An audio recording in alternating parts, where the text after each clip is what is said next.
오늘은 예수님은 누구십니까? 라는 제목으로 같이 말씀을 나누도록 하겠습니다. 드디어 신약 성경 우리가 읽기 시작했습니다. 신약 성경의 시대에 오신 여러분들을 환영합니다.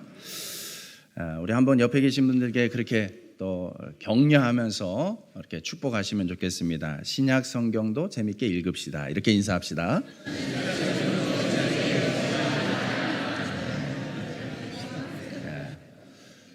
우리가 신앙생활하는 것은 여러 가지로 표현하지만 제가 주로 쓰는 표현 가운데 하나는 신앙생활은 여러분 말씀 읽기를 통해서 하나님과 동행하는 거예요. 말씀 읽는 거, 그렇죠? 말씀을 통해서 하나님과 동행할 수 있습니다. 그래서 한 번 더 격려하시면 좋겠어요. 말씀 읽기로 예수님과 동행하세요. 이렇게 축복해 주십시다. 옆에 계신 분들에게 인사를 그렇게 합시다.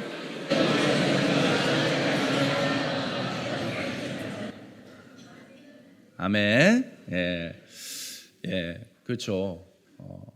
우리가 신앙생활 한다는 것은 예수님과 동행하는 건데, 예수님은 어떻게 동행할 수 있습니까? 유령으로 동행하겠습니까? 예수님은 말씀이라고 이렇게 정의를 또 할 수가 있어요. 그렇기 때문에 말씀을 읽는다는 것 자체가 예수님을 생각하는 것이고, 예수님을 만날 수 있는 것이고, 예수님을 만남으로 인하여서 우리가 하루하루의 삶이 정말 예수님과 동행하는 그 삶을 누리게 되는 줄로 믿습니다. 여러분, 우리 구약 성경 마지막 성경이 말라기서였어요. 말라기의 4장이 마지막인데 4장에서 성경책 한 장, 한 페이지를 딱 넘기잖아요. 그럼 이 신약이 쫙 펼쳐지게 되는 것입니다. 여러분, 책으로서는 그냥 종이 한 장이에요. 종이 한 장 넘기는 거지만 여러분 이 한 장을 넘길 때의 시간이 몇 년이 흐르는 줄 아세요? 한 장을 넘김으로 인하여서 시간은요 무려 400년의 시간이 흘러갑니다. 그러니까 역사적인 시간으로는 요 구약과 신약 사이가 400년의 어떤 공백기가 있습니다.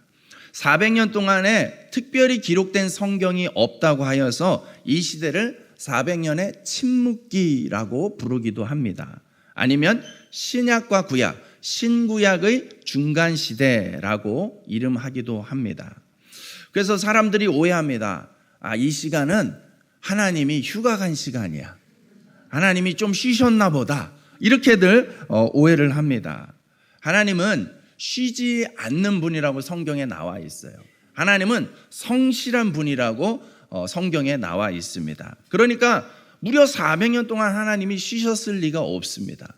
그렇다면 하나님은 400년 동안 무엇을 하셨을까요? 우리가 가지고 있는 이 성경 66권으로는 그 내용이 구체적으로 알 수 없지만은 여러분, 하나님은 어떤 하나님이세요?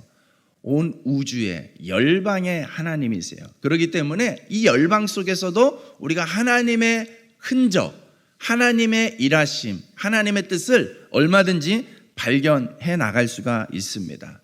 특별히 이 400년 동안에 하나님께서 하셨던 일은 뭐냐면 바로 신약 마태복음 1장이 시작되게 하기 위하여서 준비하셨어요. 이 말을 쉽게 얘기하면 뭡니까? 예수님이 우리에게 오실 수 있도록, 예수님을 이 땅에 보내도록 하나님이 준비하신 줄로 믿습니다. PPT를 좀 보시면서 이제 신약 성경 들어가니까 마태복음 약간 객관적인 입장에서 한번 좀 보도록 하겠습니다. 잠시 세계사적인 입장에서 볼 건데요. 여러분, 저 거대한 거인 형상이 있습니다. 거인 형상이 있는데 저거는 우리가 구약 성경 읽을 때 다니엘 2장에 바벨론 왕 느부갓네살이 꿈을 꿨습니다. 그때 꿈을 꾸었는데 저런 해괴망측한 모습의 어떤 형상을 보게 됩니다. 머리는 금으로 되어 있고, 가슴은 은으로 되어 있고, 허리는 노스로 되어 있고, 다리는 철로 되어 있고, 발은 철과 진흙이 섞여 있는 저런 참 희한하게 생긴 저 형상을 보여주셨습니다. 그런데 그것을 다니엘을 통해서 그 꿈에 대한 하나님의 메시지다라는 것을 확인하면서 저 형상 속에 담겨져 있는 하나님의 앞으로의 인도에 가심, 일하심에 대한 예언의 내용이 저렇게 해석이 되어집니다. 머리가 금으로 되어 있는 저것은 바벨론이라는 제국을 상징하는 거예요. 바벨론 제국은 이스라엘을 점령했던 나라죠. 바벨론 시대 때에 어떤 일들이 펼쳐지냐면 이 하나님의 백성들이 흩어지게 되는 것이고요. 흩어져서 곳곳마다 예배할 수 없으니까, 성전에 모여서 예배할 수 없으니까는 회당이라는 걸 만들게 됩니다. 그래서 회당을 중심으로 해서, 곳곳에서 회당을 중심으로 해서 모여서 저들의 어떤 신앙 교육, 신앙의 정체성을 끊이지 않도록 교육받도록 이렇게 훈련하는 그런 문화가, 그런 시스템이 저 시대에 만들어지게 됩니다. 그리고 바벨론 제국이 멸망하죠. 메대와 바사라는 연합국이 바벨론을 점령했습니다. 근데 이 메대와 바사, 즉 오늘날의 페르시아라는 제국으로 다시 형성이 되는데, 그때 당시 이 고레스라는 황제에 의해서 다시금 이스라엘 백성들이 흩어졌다가 고국으로 돌아가게 되는 그 역사를 갖게 됩니다. 그리고 그 뒤를 이어서 또 세계를 좌지우지하는 세계의 중심 국가가 된 나라가 헬라라는 제국이 세워집니다. 페르시아가 멸망하고 헬라라는 제국이 세워졌습니다. 여러분, 그래서 이 헬라 제국 시대의 이 세계적인 흐름은 뭐냐면 언어가 통일되었다는 거예요. 헬라어라는 언어로, 하나의 언어로 통일이 되었습니다. 그리고 아고라의 문화가 생기면서 사람들이 곳곳에서 모여서 같이 이야기할 수 있는 그런 문화들이 형성이 됐던 것이죠. 그리고 이 헬라의 역사도 오래지 않아서 또 그 뒤를 이어서 로마라는 제국이 세워지게 됩니다. 로마, 우리에게 너무나 익숙한, 그리고 우리가 신약시대 이 예수님 당시의 문화를 이 로마라는 시대적 배경 속에서 우리가 또 이해할 수가 있습니다. 로마라는 제국이 세워지면서 여러분, 로마와 관련된 유명한 말들이 많이 있을 텐데 누구나 다 아는 말일 것 같아요. 모든 길은 어디로 통합니까? 로마로 통한다. 이런 말이 있을 정도로 로마 제국 당시에 도로가 아주 잘 정비가 되었습니다. 그리고 그 로마 시대의 팍스 로마나라는 그런 사상으로 이 로마 시대는 평화의 시대다라는 그런 사람들의 마음속에 그런 마음들, 정서들을 이렇게 깔아놓게 됩니다. 이런 식으로 해서 바벨론, 바사, 헬라, 로마, 이 제국이 이렇게 역사의 주인공들이 바뀌면서 이 400년 동안 제국이 계속 바뀌어요. 바뀌면서 제국마다 특징적으로 이러한 어떤 환경들, 상황들을 만들어 갑니다. 그러면서 로마 시대 때에 드디어 예수님이 이 땅에 오셨다는 거예요. 이것이 지금 이야기했던 부분들이 예수님이 이 땅에 오셔서, 예수님이 오신 이 사건이 복음의 사건인데, 이 복음의 소식이 전 세계의 열방에 이 복음이 전파되어질 수 있도록 하는 장치들을 이 시대에 하나님께서 만드셨다는 거예요. 그러니까 열방 위에 하나님께서 세계사의 주인으로서 역사하시고 인도하셨다는 것입니다. 자, 그 다음에 보시면 로마 시대가 되었다는 건 무엇을 의미하냐면요, 그 전까지는 아마 바벨론, 페르시아 해가지고 이쪽 오늘날로 치자면 이란, 이라크 이쪽 지역이 어떻게 보면 세계 무대의 중심이었습니다. 그런데 이제 그 중심의 축이 어디로 바뀌고 있습니까? 지중해라는 바다를 가운데다 두고 지중해 연안을 중심으로 해서 여러 나라들이 형성되는 모습을 보게 됩니다. 그러니까 세계 무대의 그 어떤 무대적 환경이, 지리적 위치가 바뀌는 거예요. 그래서 지중해를 중심으로 로마 시대가 이 제국이 확장되어지는 모습을 볼 수가 있습니다. 그래서 여러분 신약 성경 읽으면은 여러 지명이 나오는데 다 저런 로마 시대 때 만들어진 그런 지명들을 일컫는 것입니다. 자, 그리고 여전히 예수님은 이 가나안 땅, 이스라엘 땅으로 이제 오셨죠. 그래서 예수님 당시에 이제 활동했던 이 이스라엘을 우리가 다시 한번 집중해서 보게 되는데, 여러분 이 가나안 땅을 이해함에 있어서 여러분 크게 세 가지 구역으로 구분하시면 돼요. 세 가지 구역으로 구분하면 되는데, 여러분 저기 가운데쯤에 있는 두 개의 바다, 호수 위치가 있죠. 갈릴리 바다하고 여매, 사해 이름하는 그곳이 있는데 그 밑줄에서 파란색 글씨가 보일 것입니다. 저게 바로 이제 남쪽으로는 유대 지역입니다. 그곳 안에 예루살렘이 있고 베들레헴이 있습니다. 그리고 중간 허리쯤에는 사마리아 지역이라고 해서 이 유대인이지만 이방인과 이렇게 피가 섞여버린 혼혈이 되어버린 사람들을 사마리아인이라고 이름합니다. 그리고 또 북쪽으로는 갈릴리 지역이 위치하고 있습니다. 북쪽 갈릴리 지역. 그래서 예수님께서 활동하셨던 무대는 북쪽 갈릴리 지역, 남쪽 유다 지역, 그리고 사마리아 지역 이렇게 활동 무대가 소개되는 것을 여러분들이 성경을 읽으면서 보게 될 것입니다. 자, 그리고 이것을 다른 모양의 지도로 본다면 북쪽 갈릴리와 남쪽 유다 사이에 사마리아 지역이 있다는 것은 무엇을 의미하냐면 정통 그 당시에 유대인들의 어떤 문화 속에서 이 사마리아 지역은 이방인 지역이기 때문에 잘 가지 않게 되는 지역이에요. 피해가는 지역이에요. 그래서 주로 사람들이 이런 식으로 돌아다녔습니다. 네.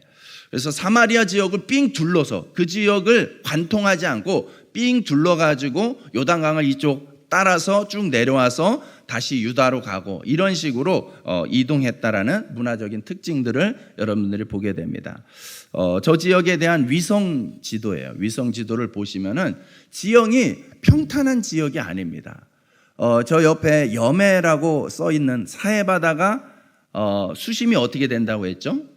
마이너스 400m예요. 그죠? 그러니까 그리고 이 유대 광야, 유대 예루살렘 지역은 해발 몇 미터? 800m. 무려 저 높이의 차이가, 고도의 차이가 많게는 1200m까지 차이가 나는 어마어마한 높이의 차이가 있다는 거예요. 그래서 여러분들이 성경을 읽을 때에 요 그림, 요 사진 하나를 기억해 놓으면은 이 길이 결코 만만한 길이 아니구나. 그냥 우리가 어디 여기 길 이렇게 평탄한 길 걷듯이 낙동강변 따라 걷듯이 그런 길이 아니구나라는 것을 여러분들이 참고로 아시면 좋을 것 같습니다. 저곳에서 이제 세례 요한이 광야에서 외치는 소리가 되어서 외쳤던 말씀이 뭐가 있죠? 회개하라, 천국이 가까웠느니라. 이 말씀을 전하면서 세례 요한이 활동했던 장소가 바로 저 지역입니다.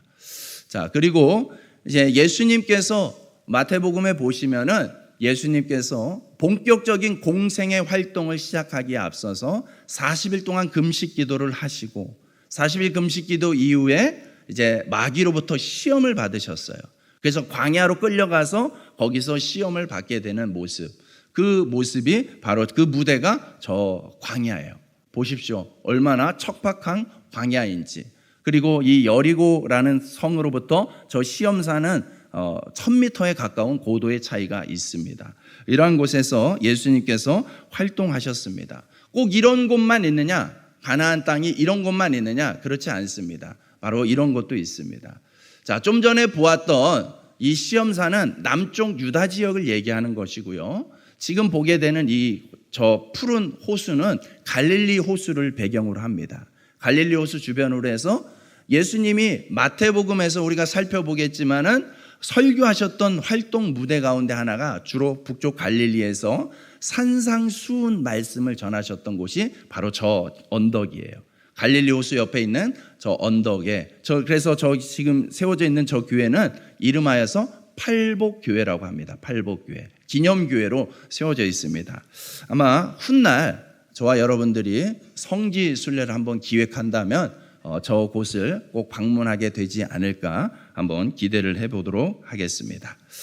자, 그렇게 해서 이제 이 신약 성경의 세계가 펼쳐진 거예요. 예수님께서 메시아로 오시는 것을 이제 준비하기 위하여서 이 신구약의 중간 시대를 거쳐서 하나님이 드디어 신약 세계를 여셨습니다. 여러분, 신약 성경은 크게 복음서와 서신서 그리고 계시록 이렇게 세 가지로 구분해서 볼 수가 있습니다. 그 가운데 우리가 오늘 눈여겨볼 거는 복음서예요. 복음서는 4개의 복음서가 있습니다. 마태복음, 마가복음, 누가복음, 요한복음. 그렇죠? 공통되는 단어가 뭐가 있어요? 복음이라는 단어가 있어요. 복음이라는 단어는 무슨 뜻입니까? 문자적으로 기쁜 소식이라는 뜻이에요. 여러분, 이제 닫아주셔도 돼요. 기쁜 소식. 여러분 어느 때 어떤 소식이 들려올 때 여러분에게 기쁨이 됩니까? 무슨 소식을 들었을 때에 여러분에게 기쁨이 됩니까?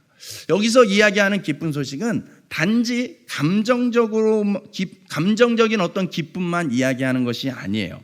기쁨이라는 것은 여러분 우리가 무언가 굉장히 중요한 거, 의미 있는 것을 깨달았을 때, 가치 있는 것을 했을 때, 그랬을 때에도 느낄 수 있는 것이 오히려 더 깊은 기쁨이 될 수 있습니다. 또는 누군가를 의지함으로 내가 의지할 힘과 위로를 얻었다 했을 때 그 평안함 속에서 기쁨을 이야기할 수도 있습니다. 우리가 이야기하고자 하는 복음이라는 것, 이 기쁜 소식은 바로 이와 같은 거예요. 우리에게 아주 놀라운 소식이 전해졌고 그것이 우리에게 아주 놀라운 어떤 선물과 같이, 은혜와 같이 여겨진다라는 거예요. 그래서 그 이야기의 기쁜 소식, 복음의 핵심은 누구에 대한 이야기겠습니까? 예수님에 대한 말씀인 것이죠. 내용이 무엇입니까? 예수님이 나의 구원자가 되어 주셨다는 사실입니다. 아멘. 네. 여러분에게 예수님이 구원자가 되어 주셨습니까? 그 사실을 깨닫는다면, 그 사실을 믿는다면, 그렇죠. 우리에게 이보다 더 귀한 기쁨일 수가 없습니다. 이보다 더 귀한 가치일 수가 없습니다. 왜요? 누구도 그 무엇으로도 그동안 해결하지 못했던 우리 인간의 죄의 문제, 죽음의 문제를 누구도 해결하지 못하는데 바로 이 예수님이 해결해 주셨다는 사실입니다. 그래서 그 예수님을 우리에게 전하기 위하여서 오늘 이 성경이 기록되어 있는 것이죠. 그러니 여러분 이 복음서, 우리가 보고 있는 이 복음서는 성경의 핵심 중에 핵심이라고 말할 수 있을 것 같습니다. 제가 좋아하는 표현 가운데 하나가 질문에 답이 있다라는 표현이에요. 질문에 답이 있다. 여러분 이 말은요, 질문을 어떻게 하느냐에 따라서 이미 그 질문을 통해서 답을 쉽게 찾을 수 있다라는 거예요. 즉 질문이 그만큼 중요하다라는 거예요. 질문을 잘하면 답을 찾을 수가 있습니다. 여러분 이 중요하다고 자꾸 목사님 얘기는 하는데 그게 나한테 아직 와닿지 않는데 도대체 어떻게 해야지 그것이 정말 나한테도 진짜 동의가 되고 중요하고 나한테도 정말 기쁨이 될까라는 그런 어떤 답답함과 또 아쉬움이 있다면 여러분 제가 오늘 그 부분에 대한 대안을 좀 말씀드리고 싶습니다. 여러분 성경을 일단 읽는 게 중요해요. 읽지 않고는 그 부분이 제대로 해결되기는 어렵습니다. 그래서 여러분들이 성경을 읽으셔야 하는데 읽으실 때에 이 하나의 질문을 가지고 읽으십시오. 예수님이 누구십니까? 여러분 성경이 이렇게 두꺼운 책이 기록되어 있고 그 중에 핵심 중에 핵심이 복음서라고 지금 목사님 장황하게 어쨌든 얘기했는데 그 복음서가 결국엔 예수님에 대한 이야기라는 것인데 그러면 그 예수님 누구신가를 그 말씀을 통해서 찾아가는 거, 발견하는 거, 깨닫는 거, 그게 바로 가장 성경을 바르게 읽는 모습이에요. 바르게 읽고 성경의 진짜 성경이 기록된 목적, 유익을 바르게 누릴 수 있는 것이에요. 그렇기 때문에 여러분 어떤 질문을 가지고 읽으라고요? 예수님은 누구십니까? 항상 성경을 볼 때 예수님 누구시지? 라는 것에 대해서 아무래도 복음서는 좀 더 직접적으로 그 답을 찾아갈 수가 있습니다. 어떤 분들은 이렇게 얘기를 해요. 아까도 보았듯이 성경, 복음서 다 예수님에 대한 이야기, 예수님의 생애를 직접적으로 기록한 말씀인데 마태복음, 마가복음, 누가복음, 요한복음 4권이나 있단 말이에요. 그리고 서로 내용이 달라요. 여러분 한번 생각해 보세요. 동일한 한 사람에 대한 이야기인데 왜 그 동일한 한 사람에 대한 이야기, 일대기를 기록한 책인데 서로 내용이 다르냐는 것이죠. 그래서 사람들은 궁금증을 가져요. 성경이 뭐 잘못된 거 아니야? 성경 가짜 아니야? 성경 나중에 만든 거 아니야? 막 이런 식으로 성경에 대해서 오해를 합니다. 그렇게 생각할 수 있죠. 그런데 그 부분을 조금 더 잘 다르게 생각을 해봅시다. 어떤 한 사람에 대해서 소개를 하는 거예요. 저를 소개하는 게 목적이에요. 그러면 제가 여러분을 만날 때에 저의 어떤 부분을 소개를 하면 좋을까요? 저를 여러분에게 이해시키는 데 있어서 저에 대해서 설명하는 데 있어서 저는 어떤 신학 공부를 했고 저는 목사이고 이러한 내용들을 얘기하는 게 맞겠죠. 저희 아이들에게 너희 아빠는 이런 신학 공부를 했고 이런 목사님이고 이런 걸 소개하는 거는 크게 의미가 없습니다. 즉 무슨 얘기입니까? 어떤 대상을 전함에 있어서 그 내용을 전달받는 사람들이 어떤 입장과 관계인지가 중요하다는 거예요. 그래서 그 대상에 따라서 또 그것을 전하는 사람의 어떤 상황에 따라서 얘기하는 내용이 얼마든지 다르다는 거예요. 저는 여러분에게 누구로 불리고 있습니까? 목사로 불리고 있습니다. 저희 아이들은 저를 어떻게 부릅니까? 목사님 이렇게 부릅니까? 그 되게 이상하겠죠? 생각만 해도 참 이상할 것 같아요. 저희 아이들은 저를 아빠라고 부르죠. 제 아내는 저를 아빠라고 부를까요? 여보라고 부르겠죠. 그렇게 관계에 따라서 다른 거예요. 호칭이 달라지고 표현이 달라져요. 그러면 제가 여러분하고 관계할 때랑 아이들하고 관계할 때랑 저라는 사람의 본질이 바뀌는 겁니까? 그렇지 않죠. 동일한 사람이에요. 동일한 사람인데 이 한 사람의 속성 안에 그런 다양한 상관성이 있다라는 것이죠. 마찬가지예요. 여러분 예수님을 전함에 있어서 왜 이 4권이나 되는 복음서가 있을까? 다 그런 이유가 있다라는 거예요.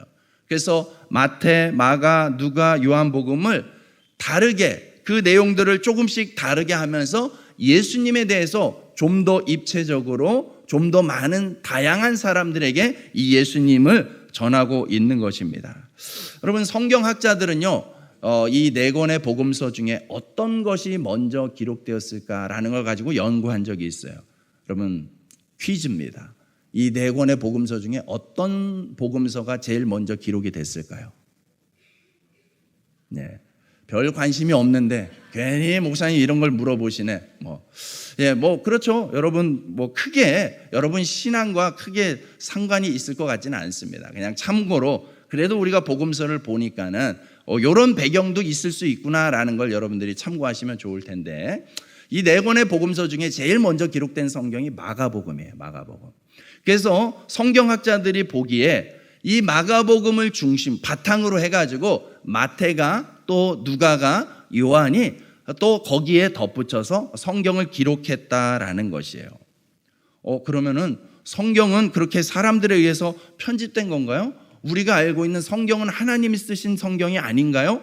라는 또 궁금증을 갖게 되는데 디모데후서 3장 16절 말씀에 뭐라고 기록되어 있는지 한번 읽어보실까요? 시작.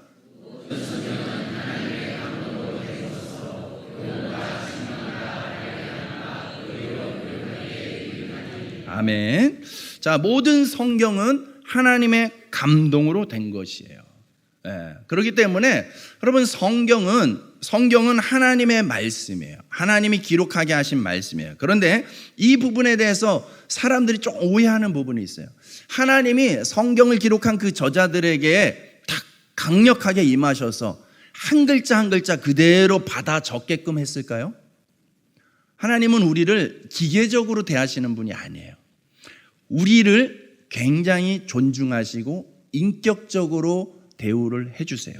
그렇기 때문에 여러분 성경을 기록한 저자는 대략 40여 명인데 그 사람들에게 하나님이 은혜를 주셨어요.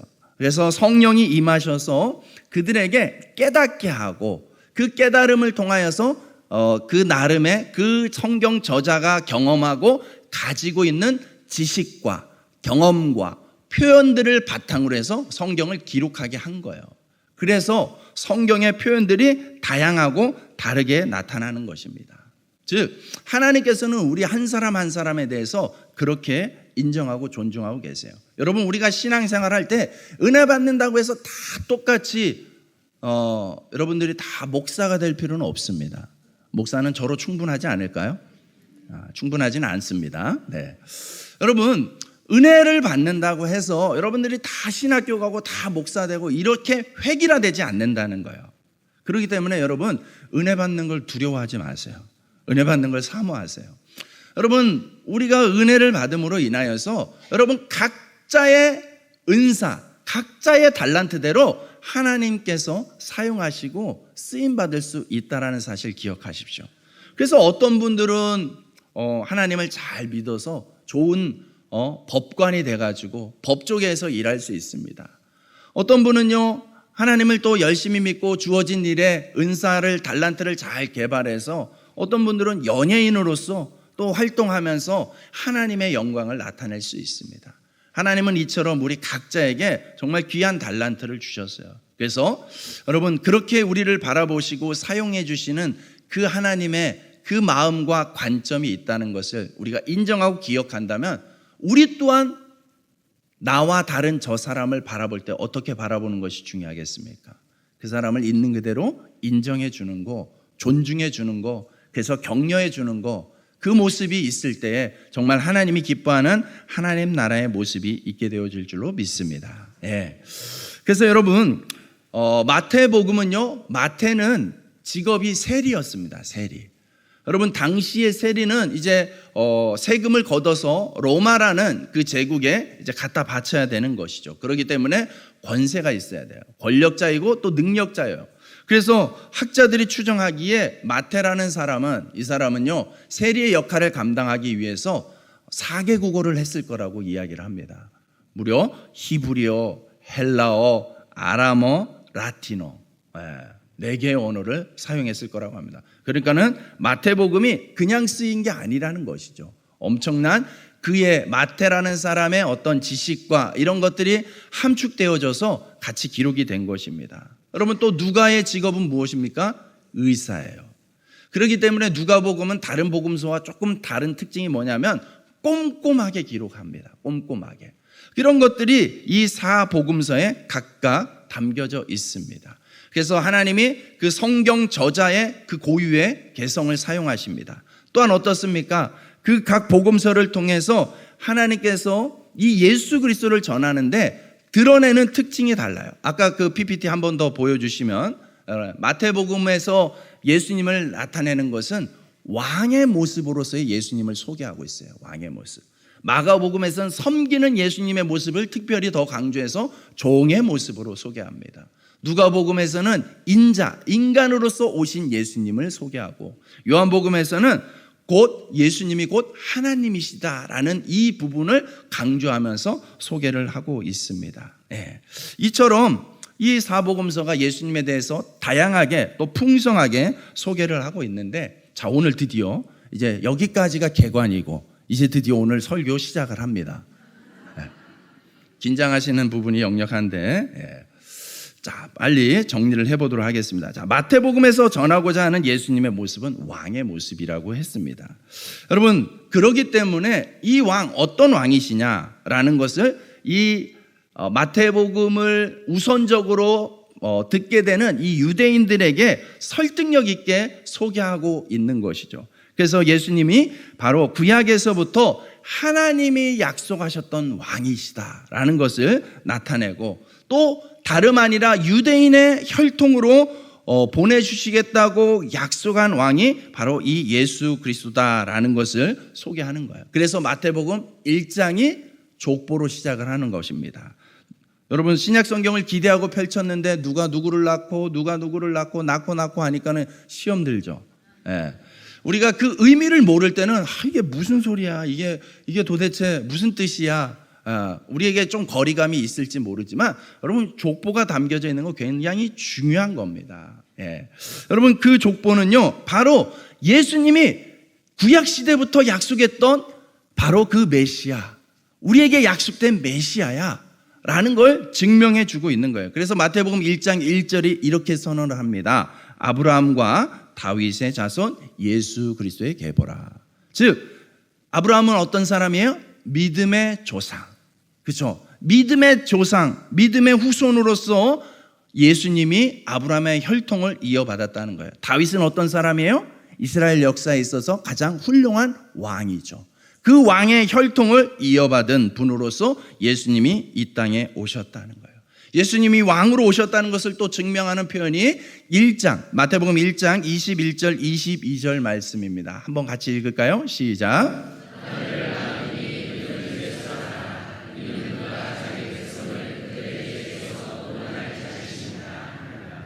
이 모든 일이 된 것은 주께서 선지자로 하신 말씀을 이루려 하심이니 아멘. 예수님이 오신 것은 자기 백성을, 그죠? 자기 백성이라고 하는 것은 예수님이 왕이라는 것이잖아요. 예수님이 왕이시라는 것을 나타내시고 또 백성을 죄에서 구원하기 위해서 오셨다. 예수님이 왜 오셨냐? 예수님이 왜 필요하냐라는 걸 소개하는 거예요. 근데 그것은 다름 아니라 갑자기 이루어진 것이 아니라 주께서 선지자로 약속하신 말씀대로 약속을 이루기 위하여서 예수님이 오셨다라는 것을 분명히 밝히고 있어요. 그래서 마태복음을 읽으면 계속해서 이와 같은 표현들이 반복적으로 나타납니다. 약속된 분이다. 예수님은 약속된 분이다. 여러분 마태복음 2장에 보면은 동방박사들이 소개가 되고 있습니다. 동방박사들이 등장을 하는데 마태복음 2장 1절에서 2절까지의 말씀을 한 번 더 같이 읽겠습니다. 시작.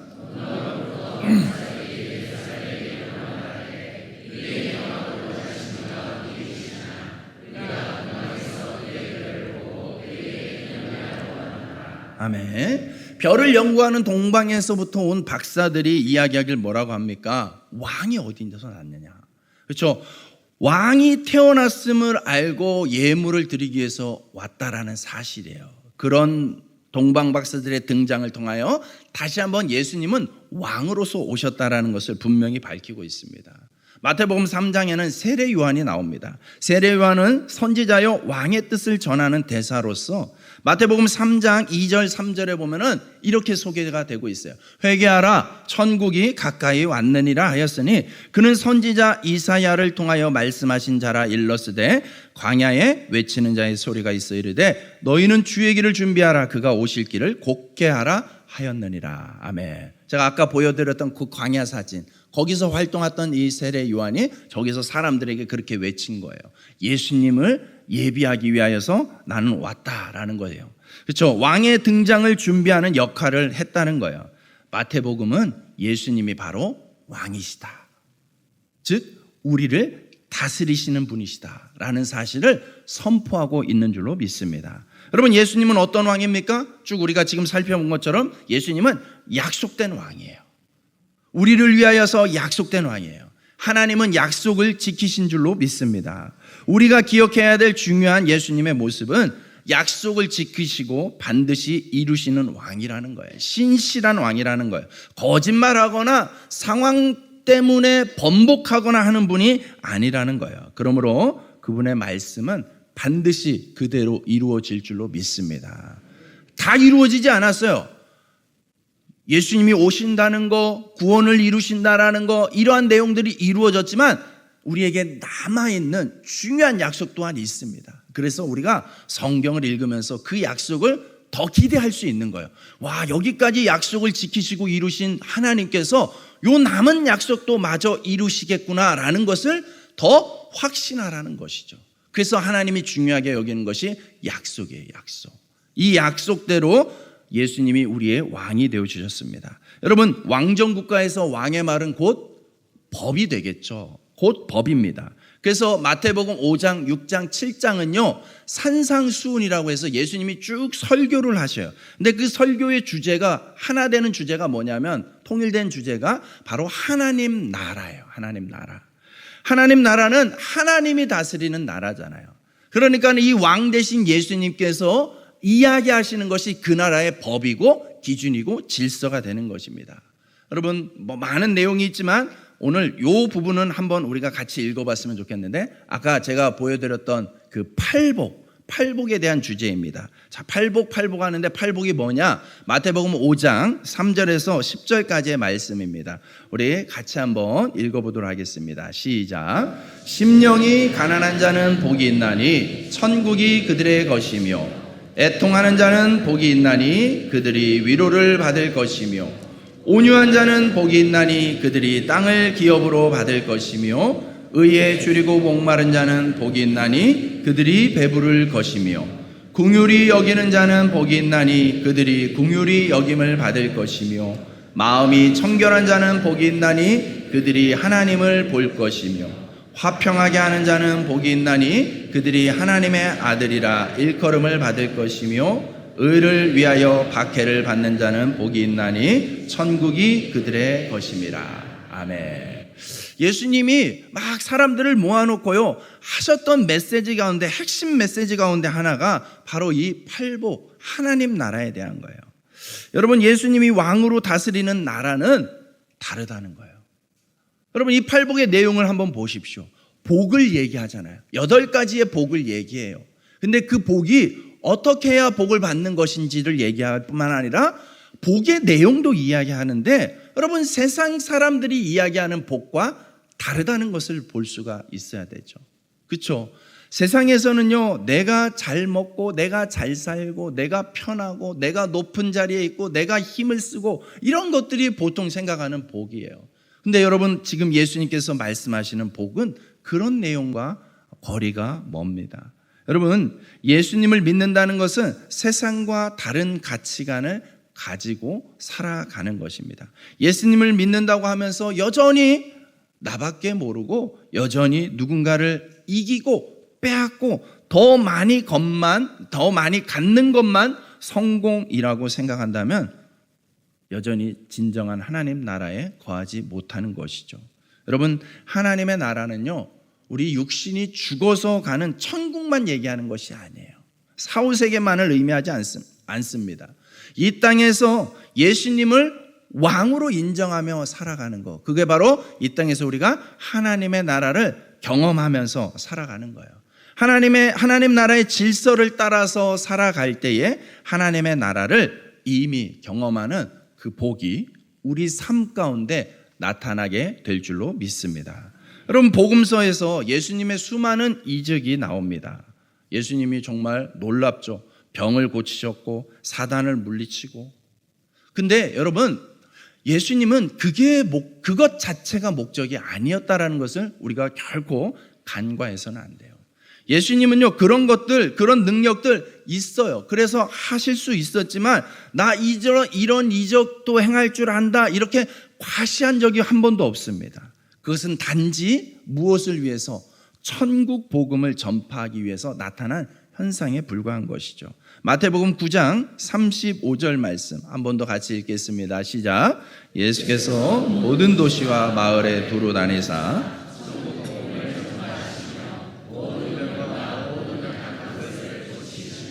아멘. 네. 여러분, 예수님께서 말씀하셨던 말씀의 주제는 늘 천국 복음이었어요. 하나님의 나라에 대한 거였어요. 하나님의 나라는 이와 같은 것이다 라고 말씀하시고, 이런 가치를 가지고 사는 것이 진짜 하나님 나라다 라는 것을 말씀하고 있습니다. 여러분, 우리가 정말 예수님께 초점을 맞춘다면, 물론 우리가 예수님께 열심히 기도해서 내 삶에 어떤 문제가 풀어지는 거, 질병이 고쳐지는 거, 그것도 우리가 받을 수 있는 축복이에요. 받을 수 있는 축복인데 그게 결코 본질이지 않다라는 거예요. 진짜 본질은 예수님께서 지금 계속 말씀하시잖아요. 하나님의 나라로 살아라라는 거예요. 여러분, 천국 복음은 어떻게 살아야 하는지, 왜 살아야 하는지, 목적도 방향도 잃어버린 채 살아가고 있는 수많은 인생들을 구원하기 위한 거였어요. 그래서 이어지는 36절 말씀에 보시면 예수님께서 무리를 보시고 불쌍히 여기셨어요. 여러분, 예수님이 우리를 불쌍히 여겨주세요. 왜냐하면 이는 그들이 목자 없는 양과 같이 고생하며 기진합니다. 사람들이 살아가는 이 땅에 살아가는 모습이요, 나름대로 열심히 발버둥 치면서 살아가는 것 같지만 실은 진짜 방향을 잃어버린 채 사는 거예요. 진짜 무엇을 위해서 살아야 될지 잃어버린 채, 가치를 잃어버리고 어디로 가야 될지 방향을 잃어버린 채 살아가고 있는 거예요. 그래서 그곳에서 그런 이들에게, 인생들에게 구원자로 오셔서 내가 곧 길이요 진리요 생명이다 라는 말씀을 선포하고 있는 거예요. 여러분, 우리가 예수님을 믿는다는 것, 예수님을 만났다는 건 뭐냐면 이렇게 인생의 가치와 방향이 조정이 돼야 되는 거예요. 조정이 돼야 되는 거예요. 예수님이 여러분 인생의 길이 되시길 축복합니다. 길이라는 건 뭐예요? 인도자라는 거잖아요. 예수님이 여러분 인생의 인도자가 되는 거예요. 그렇기 때문에 여러분, 제가 아까 서두에 말씀드렸던 예수님과 동행하세요라는 것이 그 뜻이에요. 여러분, 어떻게 그분의 인도를 받지 않고 동행을 한다라고 말하는 게 가능하겠습니까? 그분과 동행한다는 것은 그분의 인도를 받는 거예요. 그분의 말씀에 귀를 기울이고 그 말씀을 깨닫고 그 말씀대로 순종하며 살아가는 것이 곧 예수님과 동행하는 하루하루의 삶이 되는 줄로 믿습니다. 그렇기 때문에 여러분, 이제 마태복음에 임하면서 신약 성경에 임하면서 예수님께 초점을 맞추시면서 예수님이 누구십니까? 라는 그 질문을 통하여서 여러분들이 꼭 만나시기를 바랍니다. 예수님이 왕이십니다. 예수님이 내 인생에 나의 전부를 다스리시는 주관자이시고 왕이시고 인도자이심을 인정하고 받아들임으로써 우리 인생의 안내자로 삼고 하나님 나라를 이 땅에서 누리면서 살아가기를 주님의 이름으로 축복합니다. 여러분, 놀라운 것은요, 우리에게 이 놀라운 이 예수님이 하셨던 그 일을 우리를 불러주셔서 맡겨주셨어요. 그게 예수님 당시에는 제자들이고요, 그 제자들의 이어서 오늘 우리에게까지 이 놀라운 일이, 사명이 주어진 줄로 믿습니다. 우선적으로 우리가 하나님 나라를 깨닫고 꿈꾸는 것, 하나님 나라로 살고 싶습니다. 그렇게 꿈꾸는 것 참 중요하고, 그렇기 때문에 그런데 그 하나님의 나라를 이 땅 가운데서 확장해 나가는 일에 하나님이 우리를 불러주셨다는 것을 깨닫는 데까지 나아가는 저와 여러분 되시기 바랍니다. 그걸 위해서 오늘 하나님 예수님께서는요, 우리에게 그 권세와 능력을 주셨다라고 말씀하고 있습니다. 여러분, 그 왕 대신 예수님, 왕의 권세를 우리가 위임받아서 이 땅에서 살아갈 때에 여러분, 하나님을 대적하는 이 사단의 세력과 맞설 때에 우리에게 승리할 수 있는 영적 권세가 함께 주어진 줄로 믿습니다. 믿음으로써 선포함으로, 믿음으로써 승리함으로 살아내는 저와 여러분 되시길 주님의 이름으로 축복합니다.